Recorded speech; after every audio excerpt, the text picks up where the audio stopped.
Quando o presidente mente sobre a igreja, ele não ataca apenas uma religião.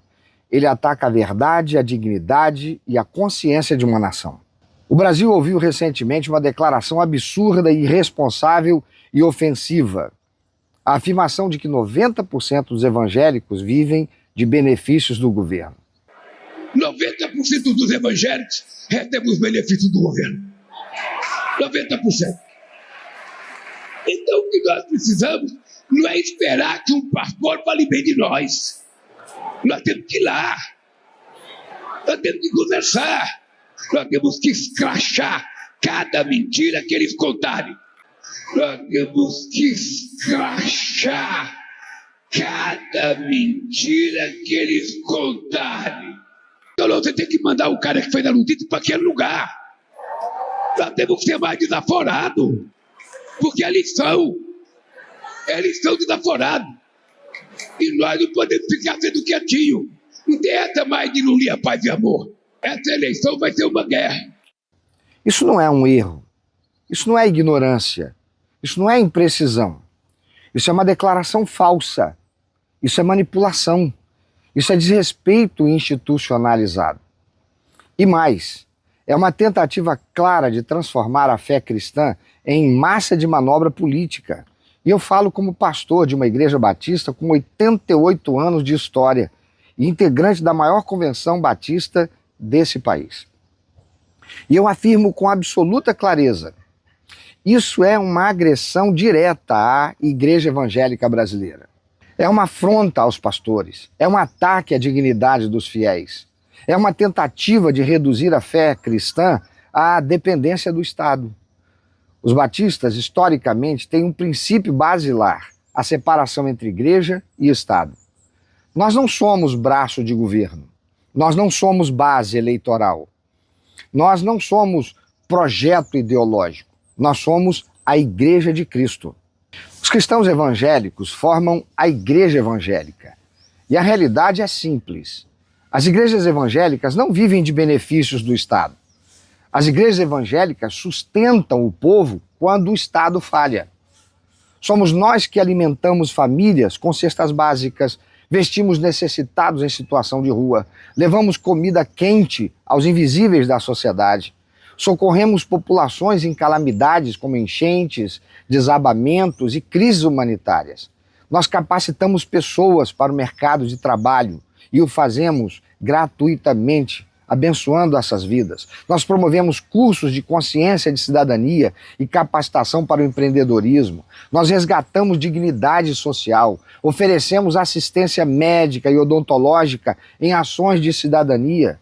Nós mantemos abrigos e centros de recuperação de dependentes químicos, mantemos escolas, mantemos faculdades, restauramos dignidade, identidade, esperança e fazemos tudo isso sem verba pública, sem políticos, sem emendas, sem imposto de renda, sem financiamento estatal. Por quê?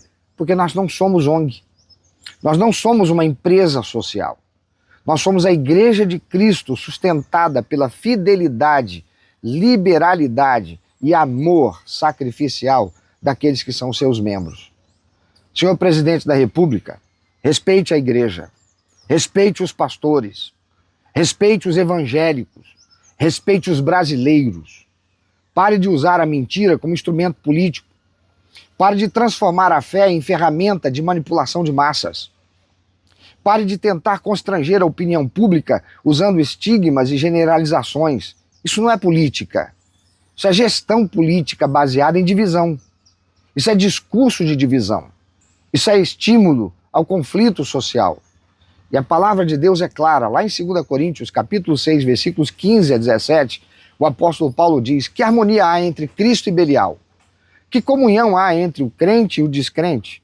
Que acordo há entre o templo de Deus e os ídolos? Pois somos santuários do Deus vivo. Portanto, saiam do meio deles e separem-se, diz o Senhor. Isso não é intolerância. Isso é discernimento espiritual. Isso não é ódio. Isso é fidelidade bíblica. Isso não é radicalismo. Isso é coerência cristã.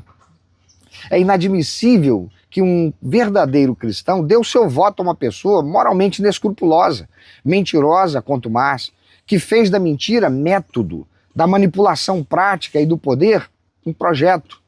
É inadmissível que um discípulo de Cristo apoie alguém condenado em todas as instâncias da justiça e preso, descondenado por engenharia política, sustentado por um sistema de poder, comprometido com projetos ideológicos contrários aos valores do Evangelho.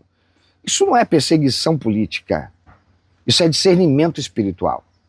Isso não é partidarismo, isso é fidelidade bíblica.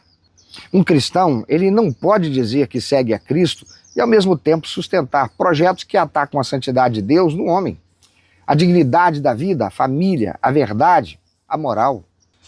É inadmissível que alguém que se diz cristão defenda ideologias que relativizam a vida no ventre, mas falam em proteção ambiental seletiva. Defendem sistemas que chamam o pecado de direito e tratam a fé como atraso. Transformam o Estado em salvador, substituem Deus por poder. É inadmissível que um cristão dê apoio político a quem relativiza a vida no ventre, mas protege ideologias que destroem a família. É inadmissível que alguém que se diz discípulo de Cristo sustente sistemas que atacam os fundamentos da fé, da moral e da dignidade humana. Lamentavelmente, como efeito colateral da democracia, existem líderes religiosos corruptos, mas isso não define a igreja. E aqui está a verdade que precisa ser dita com coragem. O atual presidente da República pratica exatamente tudo aquilo que denunciamos. Ele normaliza a mentira, relativiza a verdade, flerta com regimes autoritários, se associa a ditadores, legitima movimentos extremistas, governa pela divisão, alimenta o conflito social, insufla o ódio entre grupos, destrói a coesão social, governa por polarização permanente, empobrece a nação para produzir dependência estatal, transforma cidadãos em massa de manobra política. Isso não é discurso, isso é método. Isso não é erro, isso é projeto. Isso não é acaso, isso é sistema de poder. Divide-se brancos e negros, ricos e pobres, empregados e patrões, homens e mulheres, héteros e homossexuais, campo e cidade, igreja e sociedade. E essa é a estratégia clássica de regimes ideológicos: dividir para governar, conflitar para controlar, empobrecer para dominar, dependência para manipular. E que fique claro, pastores corruptos não representam a igreja, escândalos não representam o evangelho, desvios individuais não definem o corpo de Cristo, assim como corruptos políticos não representam o povo, líderes religiosos corruptos não representam os evangélicos. A igreja de Cristo é maior que governos, é maior que sistemas, é maior que ideologias, é maior que partidos, é maior que projetos de poder. A igreja não depende do Estado. O Estado muitas vezes sobrevive porque a igreja existe. É hora de acordar, é hora de discernir, é hora de separar fé de ideologia, evangelho de política, Cristo de sistema, reino de Deus, de projetos humanos. A nossa esperança não está em governo, não está em presidente, não está em partido, não está em ideologia, está em Cristo. Então compartilhe com quem ama a igreja e a verdade. Envie esse vídeo para líderes, pastores e cristãos conscientes e não negocie princípios. Valores são elementos inegociáveis do caráter de um verdadeiro e frutífero discípulo de Cristo. Então não se cale. Fé não é ideologia. Cristo tem que ser o centro. Que Deus abençoe você, sua família, que Deus abençoe a Igreja de Cristo no Brasil. Os verdadeiros cristãos, os que não se dobraram e não se dobram a Baal, os que não negociam princípios, os que não vendem a verdade, os que não se curvam aos sistemas, os que não dependem de governo ou políticos, mas de Deus, os que permanecem fiéis à palavra de Deus, mesmo se perseguidos, caluniados, oprimidos, alijados e silenciados nas mídias sociais por um sistema corrupto. Deus abençoe você.